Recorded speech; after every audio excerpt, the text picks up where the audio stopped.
There is a creature alive today who has survived millions of years of evolution without change, without passion, and without logic. It lives to kill.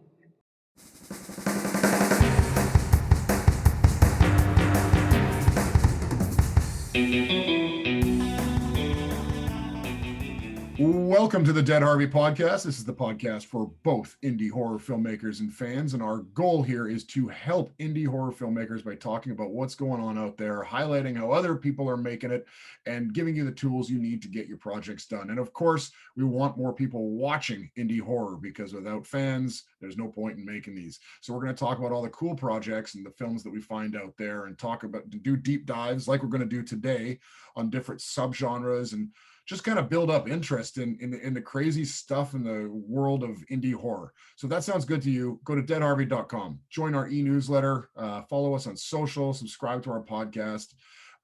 We want you in our community and we want to hear from you. Feel free to email us. It's on our website there. Send us a note. Tell us what you want us to talk about. Tell us what you want to hear because this is about you guys. So today we're going to talk about shark horror. And shark horror is I think I originally brought it on your radar because I was just kind of watching around Tubi and Amazon and just seeing how much crazy shark horror there was. I think it started with sky sharks. No, this has been building up for a while, so I know you have to be had to have been anticipating this episode. Oh yeah, there was thinking back, with like stuff like Sharknado and everything, it kind of crossed over into this weird subgenre, but it just keeps coming, and they get funnier and funnier. And it's just been making us laugh a lot, like lately, especially with like sky sharks. And right before, maybe like a week or two before that, we started noticing a lot of. Well, you started noticing a lot more like shark stuff, and then when Sky Sharks came out, we were talking about. I wonder if they made a movie called Sky Sharks, or I wonder if that's been made. Where like pretty much everything that we were thinking of or throwing out there has already been made, and they just keep coming up with new crazy stuff. So and then from there, we watched the trailer and we just both started laughing and. Yeah, and then here we are. We're going to do our shark horror deep dive. And as far as stuff on our radar, the one that is on my radar because we were doing a bit of a deep dive into this, and I decided to just kind of watch bits and pieces of different shark horror movies, and it really made me laugh. The title was Raiders of the Lost Shark. Yeah, and and. The first part about it, it's super low budget, but God bless them. And the shark, the CGI shark is, this is done at home. This is done at home. This is not a professional CGI shark, but there it was out there. And that's the thing that kind of cracks me up about shark horror. So this is the first one that I actually watched and realized, you can really get away with it. This doesn't have to be the Meg or or even Sharknado where you're using really good CGI sharks. Because realistically, what I guess makes shark horror, and this goes back to Jaws, is that you really don't have to see the shark most of the time because he's underwater. Yeah. And so they do a lot of it. It cracks me up. It's like, so you can hide the fact that you can't see the shark by just assuming the shark's around, but you're not seeing him. And then doing flashes of fins and teeth and stuff when the shark attacks. But this one included a really low budget CGI shark every once in a while, but tried to hide it with blurring. But it was awesome. And what made it even better was the fact that the shark was attacking people in knee-deep water. Yes. So and in a lake. It wasn't even like an ocean. It just happened to be that there was a shark in a lake in knee-deep water that was attacking people. And to be honest, other stuff that was on my radar. I didn't actually get to watch too much of anything in specifics. I was just flipping around with shark horror. So which one, and I know you were doing the same, so which one popped up on your radar? Well, I watched something that was not a shark movie because I was staying up like doing shark research. But before that, I watched something that I wanted to do something that was sort of shark adjacent, but it's in the same world of shark. This would be like one of those movies that was inspired by Jaws, or is a result of what Jaws brought about. Because without Jaws, we wouldn't have any of these other movies that we're going to be talking about. But this is a very cool movie made in Thailand. It's called The Pool. And it's actually like a really good movie for independent filmmakers to look at because of the way that it was done. So it's basically like the concept is this guy is working on a movie. He's got this dog. He's like an animal trainer, and he's sort of broke and everything, and his girlfriend's pregnant, so he's got all this stuff going on with his life. And then he falls asleep like at the pool after the crew leaves, and he's like the last guy there. Somebody drains the pool, and he gets stuck down in this pool. His dog's up at the top, and he's trying to like call out to his dog and everything. And there's a crocodile that comes around. He's telling the dog to be quiet, and the crocodile ends up falling in the dark, barks at the crocodile, and the crocodile comes after the dog, misses, and falls into the pool. Now this guy's stuck in the pool with his crocodile. This pool is draining. He's got to find a way to get out. First thing I was thinking of is, why don't you just go to the ladder? Most pools have a ladder. This is a really deep ass pool. But they address that later on in the movie. This is a scene or the entire plot of the movie? This is the entire plot of the movie. That he's trapped in a swimming pool with a crocodile. Pretty much, yeah. But this is like a huge pool, though. This is a huge, very deep pool. But they do address like why the ladder is not there, because that was the first thing that I was thinking of. Mm-hmm. But this isn't. Usually, I'm not like really a big fan of survival horror because it kind of bores me. But this one is really clever at the things that they bring into here and how the guy's trying to escape, and also the way that they punish this guy. And it's just completely relentless. Every time you think he's going to survive and get away, something else happens to punish him some more. So you really root for him. Like with a very like limited cast, basically like man versus himself. There's all these issues going on. Then man versus nature. His girlfriend comes in it, but for the majority of the movie, it's him, his girlfriend, and the crocodile. So you have like under 5 actors, 1 location, and pretty unique and clever kind of survival horror movie. Yeah, and you know the cool thing about survival horror when it becomes that like there's like, I would actually say like Jaws isn't a survival. They have done the Blake Lively open water. Oh, the Shallows one, yeah. Yeah, was it the Shallow or open water? The Shallows was the Blake Lively. The Shallows was the Blake Lively one. That is a survival horror where she's in shark-infested waters. Yeah. Jaws isn't necessarily survival horror because it's you know, lots of people being attacked. But the survival horror, that twist on it is actually really good because the tension just comes from nothing being there. Which is it's good tactics that indie filmmakers can utilize. It's like the idea is that I'm in somewhere where we know I'm being hunted, and all of a sudden there's tension just because you can't see stuff. It's a cheap way to build tension and keep people engaged, and that's what I've always liked about survival horror because you know, just 10 minutes of a guy going through the woods or in the dark trying to lurk through something. There's always tension there because you know something's coming after him, and it's a good tactic. This movie does a really good job of building tension and suspense, and does it in a way where they keep like throwing new things at this guy so that it makes it so that it's not boring. This is definitely worth a watch. There's also a scene in this movie, if you're a fan of the movie The Grey, the Joe Carnahan movie with Liam Neeson. There's a scene at the very end of the movie, and if you know what I'm talking about, they do a nod to that in here. It's pretty cool.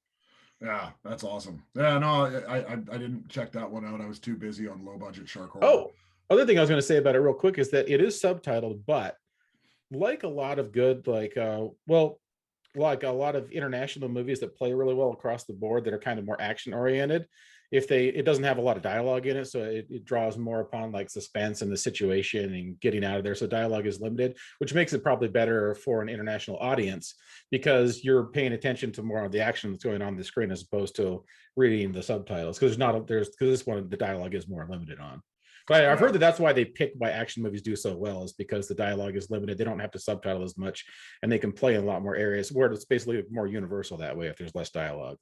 Yeah, true. It's way more universal when there's less dialogue, and especially something that everyone understands. Guys being hunted, or an action movie, like this guy versus that guy.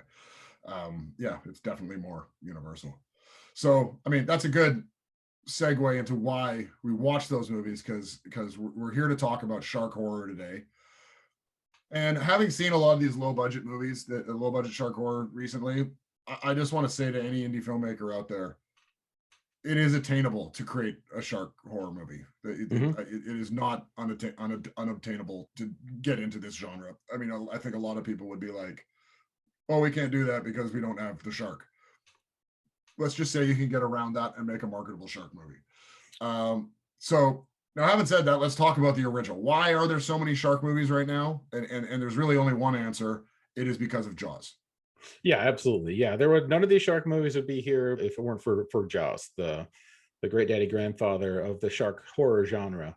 Now, I think I was kind of looking into this a little bit, and I was looking up, like, why are shark movies so popular? Why are there so many freaking shark movies? And part of it, I believe, is one of the things that I found, like after just doing some searches, is part of it is the advent of CGI becoming much more effective and popular and more user friendly in the 2000s. As of like the 2000s, CGI became a lot. Now it was Deep Blue Sea was like really the movie where they utilized CGI the most to bring like shark horror back as like a blockbuster kind of movie. Yeah, and that was the one that had the infamous Samuel L. Jackson death scene, which I think still gets talked about as that was the one that kind of made everyone think, oh, there's some cool stuff we can do with a CGI shark. Yeah, it's a classic scene where Samuel L. Jackson is talking in the underwater base, and then the CGI shark just jumps out of nowhere and eats him.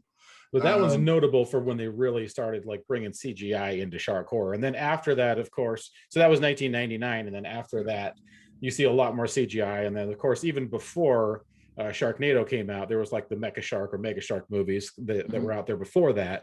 So basically from like, I think 2005 on, we've been seeing a lot of CGI shark stuff, and it hasn't been stopping from there. And the titles just keep getting crazier. Another thing of it, I think, too, is that like, people are obviously fascinated by sharks. Shark is a real life kind of monster that exists, and something that is like not completely alien to us, but sort of is, because humans don't exist in the water. And once they go in there, that's a shark's home field advantage when you go out into the ocean. And the ocean is basically a blue sea of death. It's pretty much just like swimming protein. And if you're a human in there, you're going to be caught up in that. But and then another reason that I found is that people are both like sort of fascinated and scared of sharks, and that Shark Week is the longest running cable series. And the shark movies have become firmly cemented in pop culture. And they're also, like you were saying before with like the CGI, they've been proven to be very low risk in terms of profit. Yeah, I mean, people just like them. But all of that stuff, including the fact that you can hide, like we talked about that just earlier in this one, you can hide the shark. And if you think about like how Spielberg did Jaws, a lot of those, like there was no CGI back then at all. Obviously. And there were certain scenes where it's just the fin, or it's just lurking underwater, or it's just, and of course everyone knows famously it's a mechanical shark, right? And that you can see. But I mean, the best part about it, and everyone's seen that shark. If you're a film fan, you've probably been to Universal Studios and seen that shark. Oh yeah. And it looks super cheesy when you see it up close. When you go to Universal. It looks super cheesy. It looks total brutal, but it can be hidden in a movie. And I think that's all of that plays into it. Like the ocean itself is a big hiding space of like that you can't see underneath. That's creepy enough. Like every time I go for a swim in the ocean or the lake, you can't help but think I have no idea what's below me. And what's the biggest predator down there? It's a shark. So you're talking about people's already their existing fears. It totally taps into a universal primal fear, like Blair Witch did, like Paranormal Activity did. Yeah, once you hit that chord, you're really going to strike an audience with everybody, and that's exactly what Jaws did. In fact, Jaws, I don't know if you have these same experiences after watching Jaws, but Jaws scared me so much when I was a kid that I thought that every time I was in a swimming pool, a shark would be in that swimming pool and come after me. Oh yeah, no. I mean, people. My kids we were in a warm freshwater lake, and they didn't want to go in because they thought there was going to be sharks in there. And they haven't seen Jaws, but they were like, well, there could be a shark in there. I'm like, I'm pretty sure there's not a shark in there. It's a prime, like if people, as soon as you know what a shark is, you're going to be afraid of sharks in the water. Oh yeah, because of what they are. So I mean, talking a bit about Jaws itself, it's pretty interesting because in film school we were all taught that actually production on that was a bit of a disaster. Oh, absolutely. Yeah. In fact, there are some pretty cool pieces of trivia about Jaws. I'm going to pull up here. But yeah, basically there was some serious problems filming that movie. They had originally intended for the shark to be shown a lot more. They nicknamed the shark Bruce. And the budget, of course, just skyrocketed. The days on the schedule skyrocketed to like 155 days, something crazy like that. So these are from SBS.com. These are just some trivia about Jaws. But the original director was fired because he kept referring to the shark as a whale. Steven Spielberg was concerned he'd be typecast as a shark and truck director if he signed on to Jaws. That's because in 1971 he directed Duel about a truck terrorizing a motorist. This is early in his career where he's worried about what he's gonna be. And well, the one that I always been told that was like kind of like a refreshing thing to hear when we were in film school, was that the fact that the actual shooting of it was a disaster, and it was an editor, I believe, that was on set that had to basically instruct Spielberg on how to do scenes so they would cut together properly. So like he was literally on that he was directing Jaws, being kind of told what to do and massaged through the thing to make it actually work in post. It was kind of like, oh, so you're talking about like one of the original blockbusters. The director himself didn't actually know how to direct a scene so it was going to be work well in post production. Yeah, it's kind of like to sideline some of this trivia stuff. There was just a shitload of problems. Now a lot of the problems with filming was because they wanted to film on the ocean. So much like the movie Waterworld, and they caused the set to sink. So because they wanted to film on the ocean, that caused all kinds of problems, and that caused problems with the mechanical shark. And then, of course, Steven Spielberg referred to the effects department as the special defects department. But all these like sort of mishaps helped to cause the movie work really well, because the less, of course, as we know now, the less that they showed of the shark, the more effective the movie was, and the more suspense it had built up to it. And Spielberg said, after all these problems that were happening with the shark not working, he said, what am I going to do to fix this? I just went back to Hitchcock. What would Alfred Hitchcock do? So he used the suspense techniques that Alfred Hitchcock did to help him save the movie and to show less of the shark and make it more horrifying. Yeah.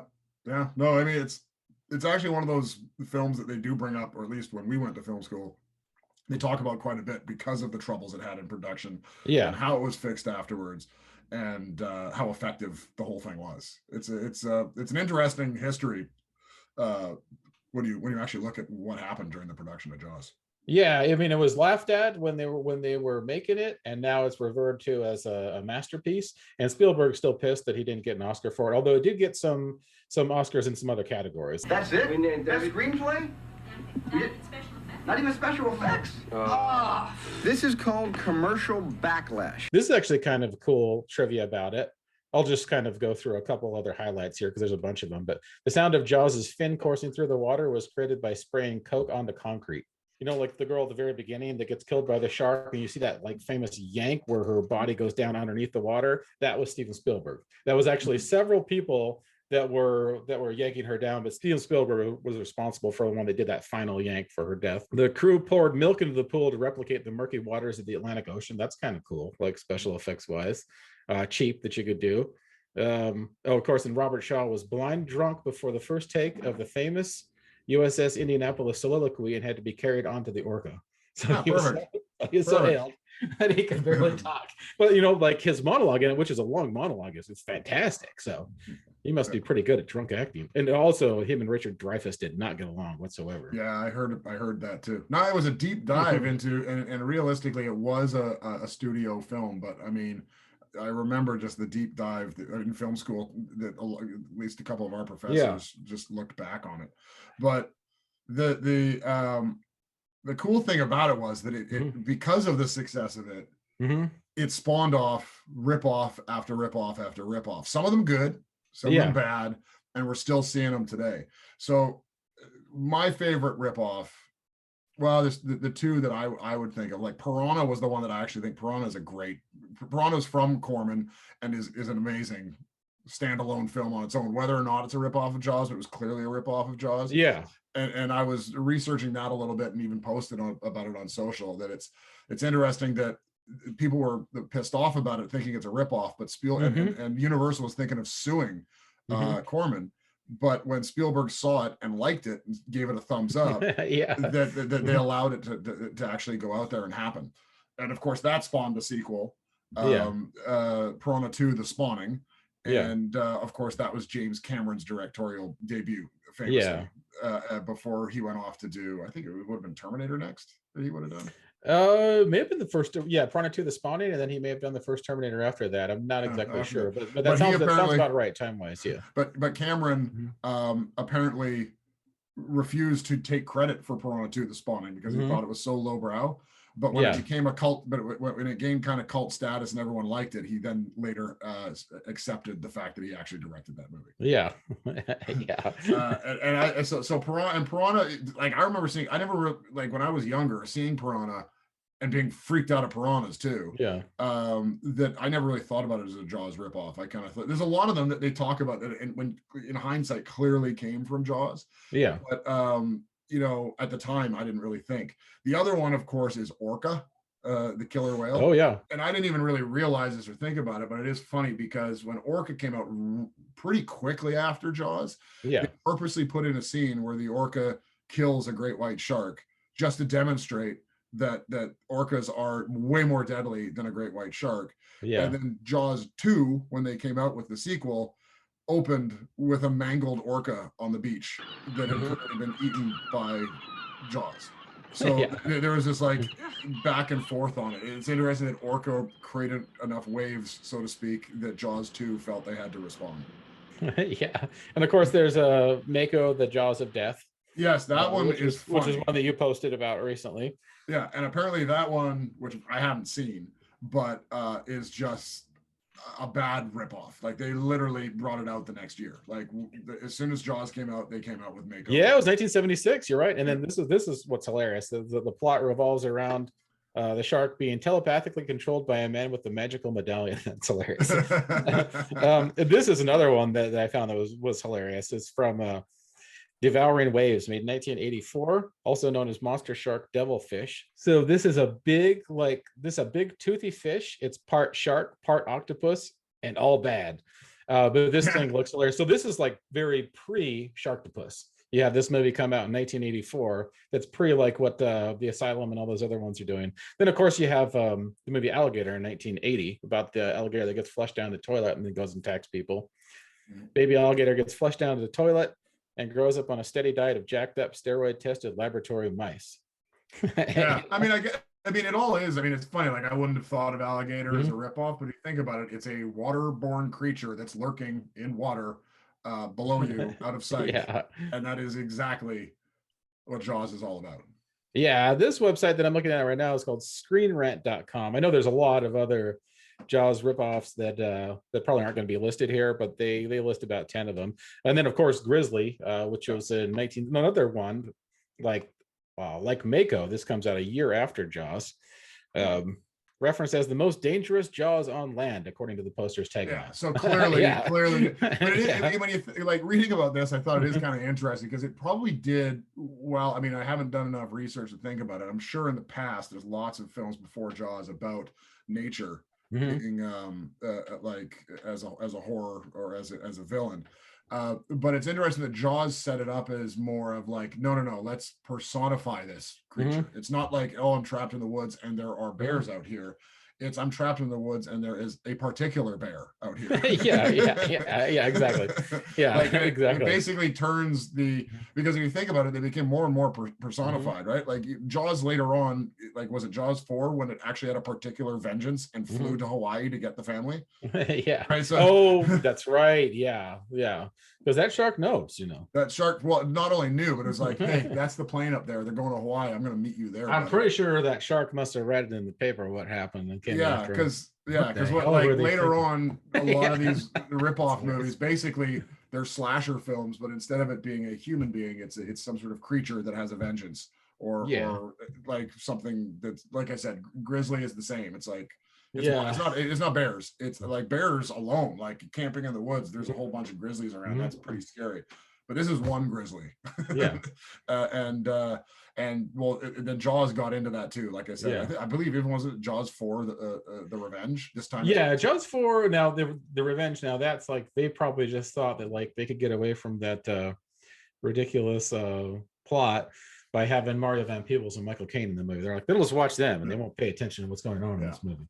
Yeah, the tagline was this time it's personal. Yeah, exactly. But then, to be fair, there's a lot of other movies where animals or monsters, their relatives are killed and they come back for revenge. So somehow like the shark just like sort of telepathically knew, I guess. It's like telepathically knew because apparently that's a shark trait because it shows up quite a bit that they can read minds.